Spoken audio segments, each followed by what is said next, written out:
Hi friends! Our story today is going to be Elmore, written by Holly Hobby.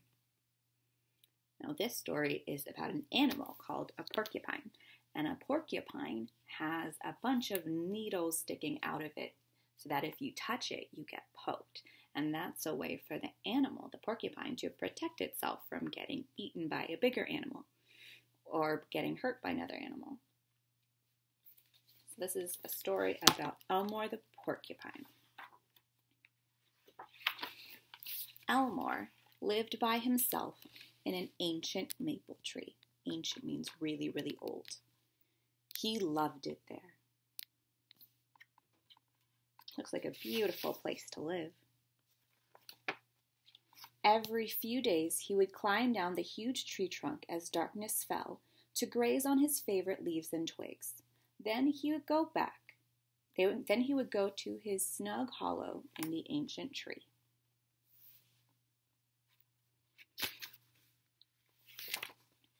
Elmore was solitary. He lived alone. And you would think he'd be used to that by now. But here's the thing, he often felt lonely. Solitude could be boring. So he lived by himself, and he felt a little lonely. He always had trouble making friends. What was the problem? After all, the L in Elmore's name, his mother once explained, stood for love. He put up signs. His sign says, "Friends wanted." He just wants to make some friends so he'll be less lonely. He was discouraged by what he overheard. He's too prickly.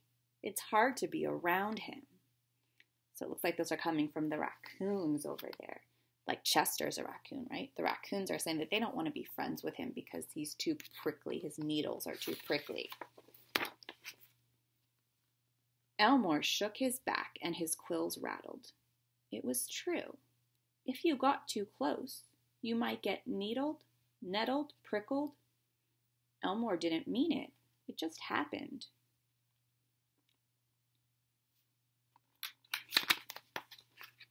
He spent a rainy day holed up in the ancient tree thinking about what to do. What could be done about his troublesome quills? They were there to protect him like a coat of armor, but protect him from what? Elmore's life was peaceful. He was lucky.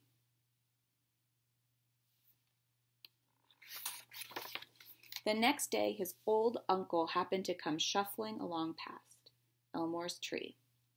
"Good morning, Elmore." A moment later, he said, "You don't seem your usual cheerful self. Is something wrong?" "I wish I didn't have all these quills," Elmore explained. "I'm too hard to be around. I have no friends." "I'm your friend," his uncle smiled. "That's different," Elmore said. "But you are a porcupine," his uncle stated emphatically. "You wouldn't be a porcupine without quills."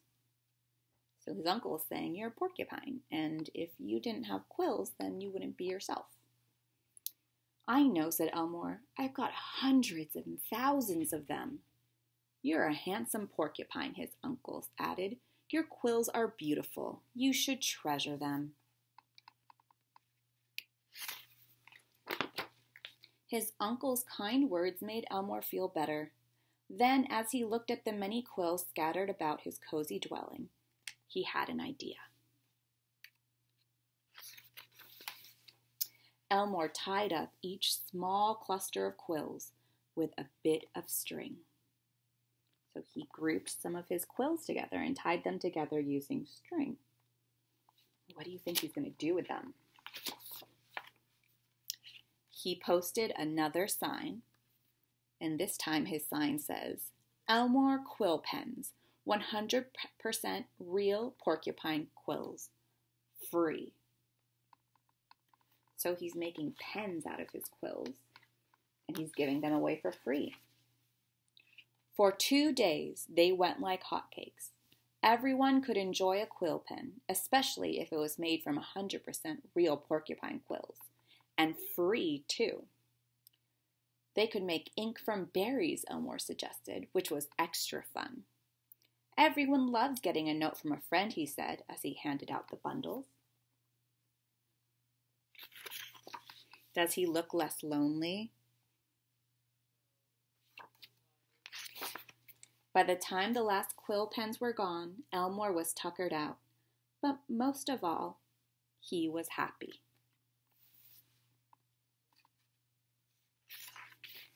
In the days that followed, he received all kinds of notes. It was exciting. So let's see. The mole wrote him a note that says, "I love you," I think. It says, "This is a picture of us." And they drew a picture. He said, "Let's be pen pals." I know I'm pen pals with some of you. You guys write me notes and I write you back. This one says, the raccoon wrote, "We love our quill pens."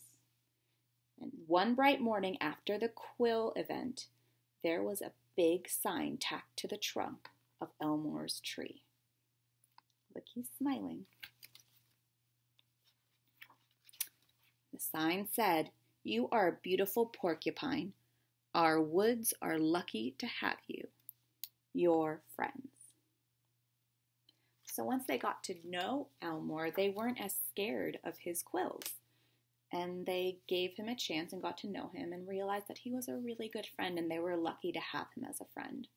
So even if you see something about someone new and maybe that's different from you, and you might be a little bit unsure because they're a little bit different, it shouldn't matter, and you should give them a chance and get to know them and see how their differences make them special and how their differences make them awesome friends.